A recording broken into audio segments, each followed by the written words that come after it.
अस्सलाम वालेकुम नाजरीन, this is your host dietitian Ramsha Tahseen and you are watching our channel Ghiza the diet clinic. नाज़रीन, आज का जो मेरा टॉपिक है वो बड़ा ही इंटरेस्टिंग सा है और एक बड़ा ही डिबेटिंग टॉपिक है, जो कि है कि मिल्क पाउडर जो हम कंज्यूम करते हैं और ऑलमोस्ट तमाम घरों के अंदर वो इस्तेमाल हो रहा है, उसके कौन कौन से हार्मफुल इफ़ेक्ट्स हैं जो हमारी हेल्थ के ऊपर पड़ते हैं। हर घर के अंदर तकरीबन पाकिस्तान की जो टोटल पॉपुलेशन है वो है 208.5 मिलियन, जिसके अंदर जो 60% आवाम है वो हमारी मिल्क पाउडर कंज्यूम कर रही है। 2013 के अंदर एक रिसर्च हुई थी और उसमें ये कहा था कि जो बच्चे मिल्क पाउडर यूज़ करते हैं उनकी भूख ख़त्म हो जाती है, उनको टाइप 2 डायबिटीज़ हो जाती है। इसी तरह 2016 के अंदर एक रिसर्च हुई जिसके अंदर उन्होंने ये बताया कि जो बच्चे मिल्क पाउडर कंज्यूम करते हैं उनके जो गट के अंदर, यानी कि स्टमक के अंदर, उनकी जो गट के अंदर जो भी बैक्टीरियाज़ होते हैं उनकी बैलेंस और जो डाइवर्सिटी है उसका जो बैलेंस है वो डिस्टर्ब कर देता है। इसके अलावा एक डॉक्टर गार्गी हैं, इन्होंने एक स्टेटमेंट दी है कि as a nutritionist I want to recommend the consumption of for long term consumption of milk powder, कि मैं मिल्क पाउडर का लॉन्ग टर्म कंजम्पशन कभी भी प्रेफर नहीं करूँगा। इसके अलावा अब नाजरीन, अब आते हैं एक न्यूट्रिशन फैक्ट लेबल की तरफ, जो कि एक मिल्क पाउडर की जो कॉम्पोजिशन है उसकी तरफ आते हैं। अब आप देखिए कि इसके अंदर जो है, ये मैं स्क्रीन पे शेयर कर रही हूँ, इसको आप देखिए। इसमें आप देख सकते हैं कि जो कोलेस्ट्रॉल है हमारा वो 97 मिलीग्राम है और हमारा जो सैचुरेटेड फ़ैट है वो 17 ग्राम्स है और इसके अंदर जो कार्बोहाइड्रेट्स हैं वो 38 ग्राम्स है। बाकी सो ऑन जो चीज़ें हैं उनको बाद में डिस्कस करेंगे, लेकिन जो इम्पॉर्टेंट चीज़ें हैं उनको पहले डिस्कस कर लेते हैं। जो मेन इम्पॉर्टेंट चीज़ें हैं, अब आप इसमें देख सकते हैं कि कोलेस्ट्रॉल जो है वो 97 मिलीग्राम्स है। तो नाज़रीन, जो एवरेज जो रेंज होती है वो 40 से लेके 60 के दरमियान होती है कोलेस्ट्रॉल की जो एवरेज रेंज होती है, और यहाँ पर आप देख सकते हैं 97 मिलीग्राम्स दी हुई है, यानी कि अगर 100 से बिलो है तो ठीक है, लेकिन 100 से एक्सीड नहीं करनी चाहिए। लेकिन जो नॉर्मल रेंज है 40 से 60 के दरमियान होनी चाहिए। अगर आप 40 से 60 से ज़्यादा कोलेस्ट्रॉल अपनी बॉडी के अंदर लेंगे तो जो आपका गुड फैट है, गुड कोलेस्ट्रॉल है, वो कभी भी उसके ऊपर उसका इफ़ेक्ट ख़त्म हो जाता है। जब हमारी बॉडी के अंदर बैड कोलेस्ट्रॉल ज़्यादा बनना शुरू हो जाता है तो जो हमारा गुड कोलेस्ट्रॉल है उसका कोई भी इफ़ेक्ट नहीं होता हमारी बॉडी के ऊपर।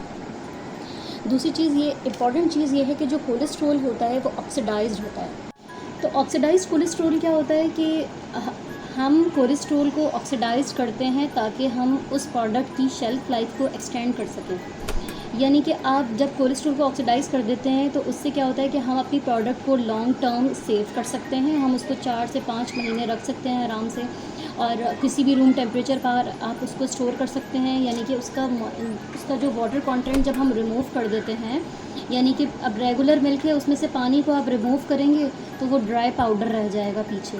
अब आप इसको रेफ्रिजरेशन करने की ज़रूरत नहीं है, वो किसी भी टेम्परेचर पर स्टोर हो जाता है।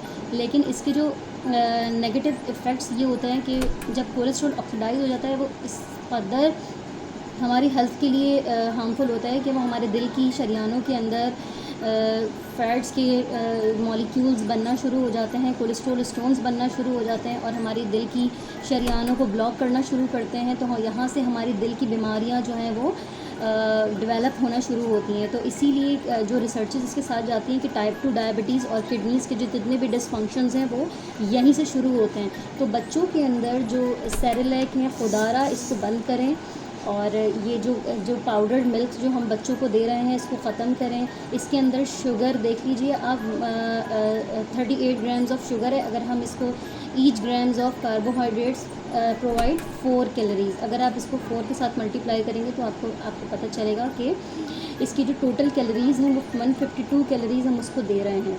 यानी कि एक दिन में आप उसको 2 दिन में जितनी हमें शुगर अपने बच्चे को देनी चाहिए हम उसको एक दिन में पूरा कर देते हैं। तो दूसरी चीज़ ये कि इसके अंदर जो सेकंड चीज़ है वो है हमारा saturated fat. Saturated fat 17 grams है, इसकी जो नॉर्मल रेंज है वो 20 से कम होनी चाहिए। तो 20 से कम है। और बेसिकली जो ये फ़ैट है, ये ज़ाहिर सी बात है, जब कोई प्रोडक्ट मैन्युफैक्चर्ड होती है, डेयरी प्रोडक्ट मैन्युफैक्चर कर देते हैं, तो उसका जो फ़ैट है वो गुड फैट नहीं होता, वो बैड फैट होता है। गुड फैट्स मैंने अपनी वीडियो में बताया था कि वो जो हम प्लांट बेस्ड ऑयल से जो भी हम फैट्स लेते हैं वो गुड फैट्स होते हैं, और जो भी आप रेडीमेड प्रोसेस्ड फूड्स के अंदर जो भी सैचुरेटेड फैट होगा वो कोई भी फैट अच्छा नहीं होगा। दीज और ऑल बैड फैट्स। तीसरी चीज़ जो इम्पॉर्टेंट चीज़ है वो है एडिटिव्स। इसके अंदर जो एडिटिव्स हैं, जो मोस्ट इम्पॉर्टेंट जो एडिटिव्स हैं, एक मैं आपको बताऊँ, E399, E407, E4521, ये बेसिकली क्या होता है, ये स्वीटनर्स होते हैं, ये शुगर्स होते हैं, जो कि हम अपनी प्रोडक्ट के अंदर, जब हम इसको फ्लेवर इन्हेंस करने के लिए हम इसकी अपनी प्रोडक्ट के अंदर ये एडिटिव्स का यूज़ करते हैं। आप किसी भी प्रोडक्ट को उठाएं, उसके अंदर पीछे आप देखेंगे उसके अंदर एडिटिव्स लाजमी होते हैं, क्योंकि जब तक आप अपनी प्रोडक्ट के अंदर एडिटिव्स नहीं डालेंगे तब तक आप अपनी प्रोडक्ट को स्टेबल और उसकी शेल्फ़ लाइफ को स्टेबल नहीं कर सकते।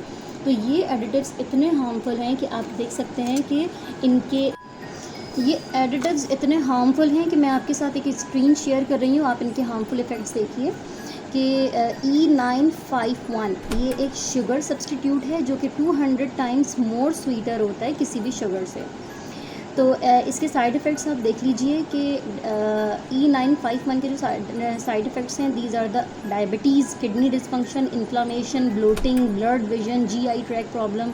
ज़ाहिर सी बात है, जब आप इतना शुगर लेंगे तो आपकी बॉडी के अंदर जो ग्लूकोज लेवल है वो भी बढ़ जाएगा, इंक्रीज़ हो जाएगा। जब ग्लूकोज लेवल इंक्रीज़ होगा तो बेसिकली आपका वेट गेन होगा, ओबेसिटी राइज होगी, और आपका जो वेस्ट सर्कमफेरेंस है वो भी इंक्रीज़ होगा। तो इतने सारे साइड इफ़ेक्ट्स हैं। बच्चों के अंदर जो अंडर 5 जो लीडिंग कॉज है डेथ का, दैट इज़ द डायरिया, और वो इसकी सबसे बड़ी वजह यही है कि जो हम पाउडर मिल्क बच्चों को देते हैं उनकी प्रॉपर हैंडलिंग नहीं हुई भी होती। उनके अंदर जो है कुछ ऐसे बैक्टीरियाज डेवलप हो जाते हैं जब हम बच्चों को दूध में डाल के जब हम बच्चों को देते हैं, तो वो उनको डायरिया कॉज, उल्टी मोशन वगैरह सब कुछ लग जाता है। और जो सेरेलैक है इसको भी बंद कीजिए, ये भी बच्चों को ना दें, इनसे भी कॉन्स्टिपेशन, बच्चों का चेस्ट, हमेशा आप देखेंगे कि बच्चों के साथ, कुछ बच्चों के साथ तो हर वक्त चेस्ट इन्फेक्शन रहता है। तो वो यही वजह होती है कि ये हम इसके अंदर जो ऑक्सीडाइज कोलेस्ट्रॉल है वो हमारी आर्टरीज़ के अंदर जाके जमना शुरू हो जाता है। तो please be careful while choosing product for your children. इसके अलावा E407 के आप साइड इफ़ेक्ट्स देख लीजिए। इन्फ्लामेशन है, ब्लोटिंग है, ग्लूकोज इंटॉलरेंस है, कोलोन कैंसर हो रहा है इसकी वजह से, फूड एलर्जीज़ हो रही हैं बच्चों के अंदर, बच्चों की खाने पीने की हैबिट्स ख़त्म हो रही हैं। क्यों? क्योंकि जब हम उनको इतना हैवी एक पाउडर मिल्क उनको देते हैं ना, तो उनकी फिर भूख ख़त्म हो जाती है, उनको किसी और चीज़ की ख्वाहिश नहीं रहती।